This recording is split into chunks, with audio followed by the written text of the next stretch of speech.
Hey guys, welcome to the channel, or welcome back to the channel if you've already been. Today, bit of a fun one. I actually used to own one of these bikes, Honda Africa Twin, 2016 model. I think it's 2015-16 when they really revamped the Africa Twin and came out with this sort of new model here. But it's been around for a few years now. I owned it for about a year. I didn't get on with it too well, if I'm being honest. But now this new model has been around for a few years. It's had a few updates. It's up to the 1100 now, so 1100cc. Parallel twin with a 270-degree crank. It's had a little bit of technological upgrades, touchscreen, TFT, etc. Basically, I haven't ridden one in a while. I want to take it for a ride and find out if it's still relevant compared to its competition. You got the Tiger 900, Rally Pro, obviously the GS, the brand new Multistrada V4, slightly more expensive and powerful machine, the KTM 1290, Suzuki V-Strom 1050, Kawasaki Versys 1000. There's a lot out there. Is the Africa Twin still a standout adventure bike? Take it for a ride today, see how we get on.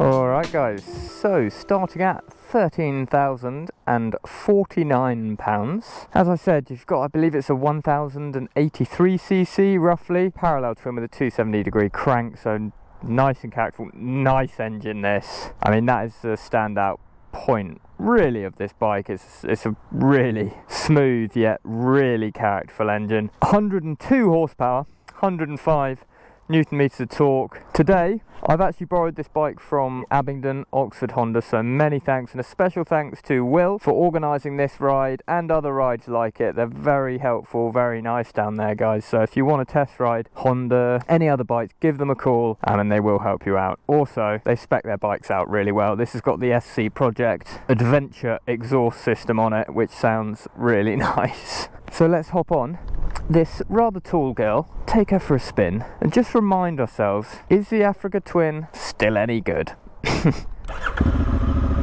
Oh,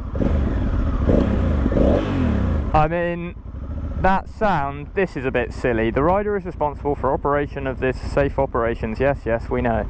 Thanks. We're not a 15-year-old riding a quad bike in our parents' garden. Anyway, one touch of a button and it's gone. The main reason, I was pretty early to biking when I bought this, pretty wild buy. It's a tall bike, powerful as well, but went for it. And the main reason I went for it is the sound, honestly.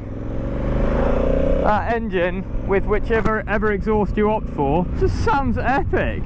What the hell? It is literally like a big dirt bike, this thing. Great fun. Last time I rode it anyway, we shall see today, but the sound is not letting me down. It is as good, if not better than I remember. So this is the pretty much the base model, guys. Africa Twin has really branched out since they launched it in, excuse me if I'm wrong, 2015-16.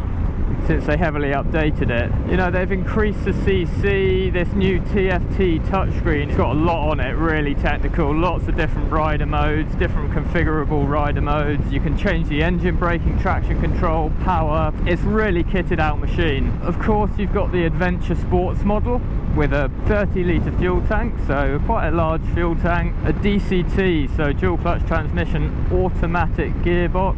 This is sort of the basic model. You've got a few extras. I've got a quick shifter on here, which is fantastic, really nice to use, especially with the sound. Just blapping up those gears. It's good fun so far, that's all I can say. It is still very much relevant compared to some other adventure bikes I've ridden recently. So straight off the bat, there's something quite unique about this Africa Twin. First off, the motor, the parallel twin. Like you can hear and I've said already, it's really smooth, very characterful, and just oozes Honda quality and reliability. It really feels like a solid machine, which is nice if you're going adventuring or off-roading, or, you know, mainly going to be used for big tours, these, aren't they? It's nice to feel like you're riding a really reliable machine, which this just does really well. But there's just something about the Africa Twin, it feels quite unique. I fell out of love with it a while ago. Basically, I was just commuting to work and back, and it was a bit too much, really. I bought it with dreams of riding across Morocco in the sand dunes, like on the adverts, but realistically, that never happened, and I just did not need it for what I was using, so I just fell out of love with it. But every time you jump on one, and jumping on it now, it is a really lovable bike. It's a really good package for on the road, and my overwhelming feeling of riding this on the road is comfort. It's so comfortable. Of course the engine, but the riding position is the classic adventure, sat upright, nice and high, wide handlebars, just no pressure anywhere on my body. It's just very comfortable. Like a lot of adventure bikes, most adventure bikes are like that, but there's something about the Africa Twin that is just an extra added comfort. The seat's really nice, lovely commanding riding position over the traffic, long travel suspension, 21-inch front wheel. It all just melts into being a really comfortable, lovely bike to ride on the road. So one thing I found lacking in my Africa Twin, the 2016 model, they're pretty similar, is yes, the comfort and everything was brilliant, but it was just lacking that connection with the road that I wanted at the time. I wanted a more feel coming from the tarmac and from the wheels. Any downside to this bike could be it's slightly disconnected with the road. You're not getting that much feedback, so if you're after that, the Africa Twin might not be for you. But for just having a pleasurable ride, I remember I used to just pick potholes out on the road and ride over them intentionally on this bike. It's just you are literally looking out for things to challenge it more. It's really fun in that regard. So before we hit the road again, I'm just going to go over the specs briefly, not into too much detail, just to give you some rough figures. Front suspension is 45mm Showa upside down forks with 230mm of stroke on them. It's adjustable on this model, unlike the Adventure Sports. It's manually adjustable on the top of the fork. Come around to the rear. It's a Showa shock with 220mm of travel with preload and rebound adjustable. Again, it's manual on the shock there as well, unlike the Adventure Sport. So the slightly more entry-level bike, this standard Africa Twin. So front brakes, guys, you got Nissin 4-piston calipers with two 310mm discs. So on the rear is a 2-piston caliper, Nissin again with a single 256mm disc. So the dry weight is 226 kilograms, so wet weight roughly 250 kg. Yeah, not a heavy bike, you know, that's pretty standard in its class. One thing I want to point out is the seat height. So the seat height, guys, is 850mm to 870mm.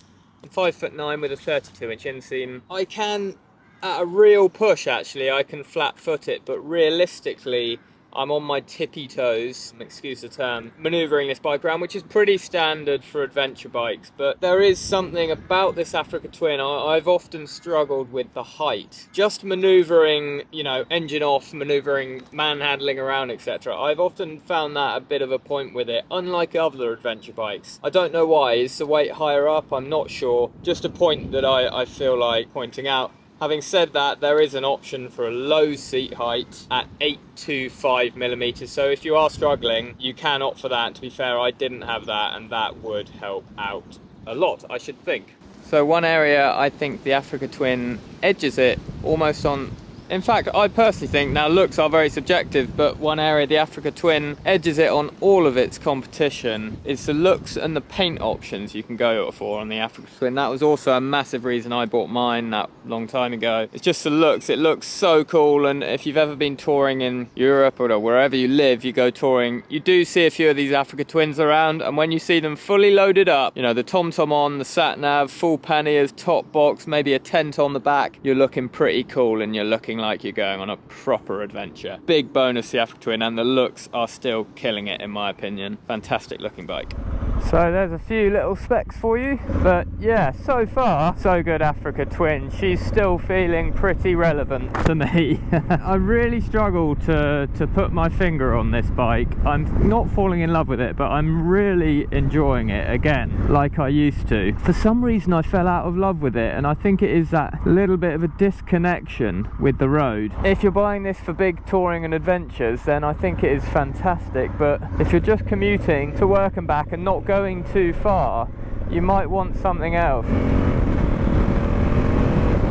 It's plenty quick enough, it's a fast bike, however it's not exciting. That is a thing it could be lacking as well. Okay, comparing it to its competition, the Tiger 900, the Suzuki V-Strom, neither of those are mega exciting either, but there's something about those two bikes that just feel a little bit lighter, a little bit less wallowy. I don't know, it's not a downside to the Africa Twin. Sorry, I'm shouting, it's really windy. It's not a downside to the Africa Twin, but it's a definite point. It's always felt like quite a big bike to me, which it is, but bigger than the competition.